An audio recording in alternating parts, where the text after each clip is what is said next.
suatu gerakan otomatis tubuh untuk merespon sesuatu. Nah, refleks primitif ini adalah refleks yang ada pada bayi yang baru lahir. Sebetulnya refleks ini sudah terbentuk sejak bayi itu di dalam kandungan ya. Kemudian sampai dengan bayi itu lahir. Nah, dalam usia tertentu refleks primitif itu harus terintegrasi atau harus matang ya. Kemudian digantikan dengan refleks postural atau yang lebih dikenal dengan long life reflex, yaitu refleks yang ada sepanjang hayat dari kehidupan manusia itu sendiri.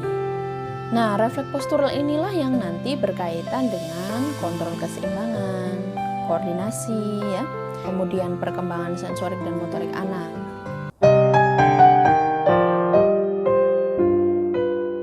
Jadi refleks primitif ini ada dua fungsi atau dua tujuan ya. Yang pertama adalah sebagai proteksi. Ya, seperti kita tahu bahwa refleks primitif itu kan dilakukan secara otomatis terhadap suatu stres atau bahaya. Nah, inilah yang akhirnya bisa memberikan perlindungan bagi bayi itu.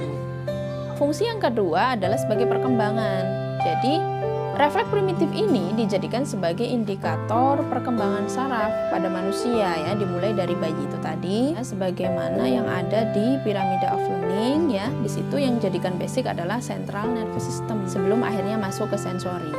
Jadi kita harus matangkan dulu nih refleks primitifnya, baru kemudian kita stimulus sensorinya. Sebagai contoh kita ambil misalkan seperti ini, seorang anak itu lahir ya, kemudian mempunyai kemampuan grasping ya. Mempunyai kemampuan ini dimulai dari dia lahir, dia mempunyai refleks grasping yang kemudian seiring dengan bertambahnya usia ya, seiring dengan perkembangan saraf,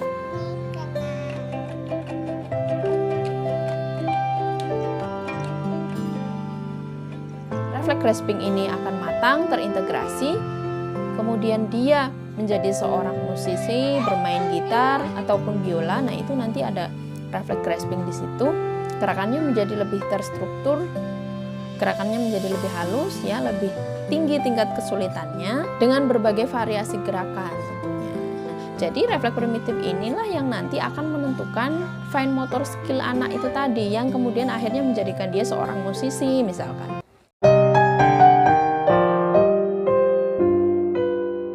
Dr. Magustofa, yaitu beliau adalah seorang neurofisiologis, beliau mengatakan bahwa menetapnya refleks primitif ini dapat menyebabkan masalah pada perkembangan fisik, yaitu sensorik dan motorik anak.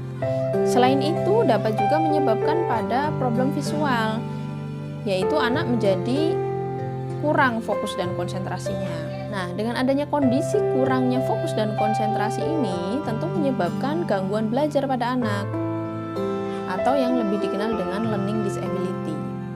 Jadi sesuai dengan pyramid of learning bahwa memang central nervous system itu yang mendasari dari sebuah proses belajar anak. Seringkali orang tua ini juga tidak paham ya, atau mungkin guru juga mungkin kurang tahu yang berkaitan dengan refleks primitif ini, bahwa memang jika refleks primitif ini belum matang atau belum terintegrasi, itu akan mengganggu proses belajarnya. Hal ini sesuai dengan penelitian yang dilakukan oleh Dr. Magustofa ya. Jadi beliau itu melakukan studi terhadap 3.000 anak yang usianya 1 bulan sampai dengan 18 tahun, di mana beliau menemukan bahwa adanya hubungan antara tidak terintegrasinya refleks primitif ini dengan delay development. Jadi sekitar 78% anak yang memang mengalami masalah pada memorinya itu masih terdapat refleks primitif yang belum matang.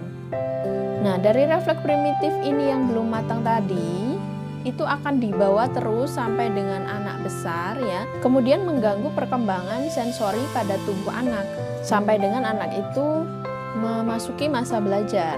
Ini masih menjadi masalah. Seperti sensori saraf vestibular ya, saraf yang ada di dalam telinga yang berhubungan dengan keseimbangan, kemudian perubahan posisi, ketinggian, juga saraf proprioseptif ya, saraf yang ada di persendian, kemudian integrasi antara audio, visual, kurang memori itu tadi, low memory, sampai dengan social skill-nya juga.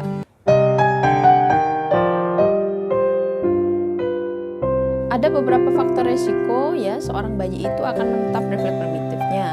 Kita bisa lihat dari apa? Yang pertama saat proses kehamilannya. Apakah ibu ini mengalami sakit parah pada saat hamil, atau mungkin kurang nutrisi karena seringnya mual-mual dan sebagainya, setiap makan keluar lagi ya. Jadi nutrisinya kurang, itu sepanjang dia hamil itu seperti itu ya maksudnya. Nah, kita koreksi lagi di situ. Terus yang kedua adalah saat proses melahirkannya. Nah, pada saat proses melahirkannya itu apakah sesar atau normal? Jika sesar itu punya resiko lebih besar untuk menetap refleks primitifnya. Pada saat normal pun ya, ada satu kondisi di mana bayi itu terlahir tidak langsung menangis. Nah, ini juga menjadi faktor resiko ya untuk menetapnya refleks primitif ini. Terus yang ketiga adalah saat bayi itu sudah lahir normal ya, baik-baik saja, tetapi pada saat proses perkembangan anak ini, dia misalkan pernah jatuh dari suatu ketinggian, sehingga akhirnya menyebabkan cedera otak, gitu ya, sehingga ini akan mempunyai resiko ke arah sana. Atau mungkin kurangnya tummy time, telat, atau mungkin terlewatnya proses merayap dan merangkak. Nah ini yang kadang orang tua itu justru bangga saat anaknya tidak melewati masa merangkak. Jadi mereka pikir bahwa, wah anak saya ini cepat nih perkembangannya gitu. Padahal merangkak itu adalah suatu yang memang harus dilewati anak karena merupakan proses kematangan yang berkaitan dengan koordinasi otak kanan dan kiri. Jadi jangan sampai terlewatkan. Begitu juga apabila anak ada infeksi kronis pada telinga ya. Nah, dalam telinga kita itu kan pusatnya vestibular. Nah, bisa jadi karena adanya infeksi ini kemudian mengganggu kerja sarafnya. Trauma pada kepala atau cedera pada tulang belakang. Nah, itu juga kita harus lebih hati-hati ya. Nah, mungkin jika sudah ada faktor resiko seperti ini, orang tua itu harus lebih aware, harus paham. Ini refleks primitif anak usia 3 bulan itu harus apa saja yang sudah ada ya. Terus usia berapa itu nanti akan hilang atau terintegrasi. Nah, jika masih ada atau menetap, nah itu harus segera dikonsultasikan ke fisioterapis. Jadi solusinya adalah harus dilakukan terapi terlebih dahulu ya untuk menata refleks primitifnya.